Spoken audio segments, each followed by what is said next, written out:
Hi friends, అందరూ ఎలా ఉన్నారు? ఇతరులకు ఎలా సహాయం చేయాలో ఒక చిన్న కథ ద్వారా మనం ఇప్పుడు తెలుసుకుందాం. ఆ కథ కాకి పిచ్చుక కథ. పిచ్చుక ఒక పిచ్చుక తన పిల్లలతో ఒక అడవిలో నివసిస్తుంది. వర్షాకాల సమయంలో ఒకరోజు భారీ వర్షం కురిసింది మరియు గాలి వీచింది. ఆ గాలివానకు పిచ్చుక గూడు ఎగిరిపోయింది. పిచ్చుక మరియు దాని పిల్లలు నేల మీద పడ్డాయి. పిచ్చుక ఉంటున్న సమీపంలో ఒక కాకి నివసిస్తుంది. కాకి వద్దకు వెళ్ళి, వర్షం ఆగే వరకు నన్ను నా బిడ్డలను మీ ఇంట్లో ఉండనివ్వండి, గాలివాన తగ్గాక మేము వెళ్ళిపోతాము అని అడిగింది. కానీ కాకి అందుకు ఒప్పుకోలేదు. కొద్దిసేపటికి వాన తగ్గిపోయింది. పిచ్చుక తన సొంత ఇంటిని తయారు చేసుకుంది. కొంత సమయం తర్వాత అనుకోకుండా చాలా భారీ తుఫాను వచ్చింది.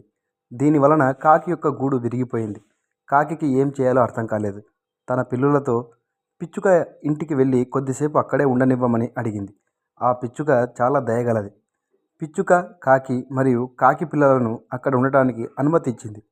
ఇంతకుముందు పిచ్చుకని తన ఇంట్లో ఉండటానికి కాకి నిరాకరించినందుకు కాకి ఇప్పుడు సిగ్గుపడింది. అయినప్పటికీ పిచ్చుక కాకికి సహాయం చేసింది. దీని తరువాత కాకి మరియు పిచ్చుకలు మంచి స్నేహితులు అయ్యాయి.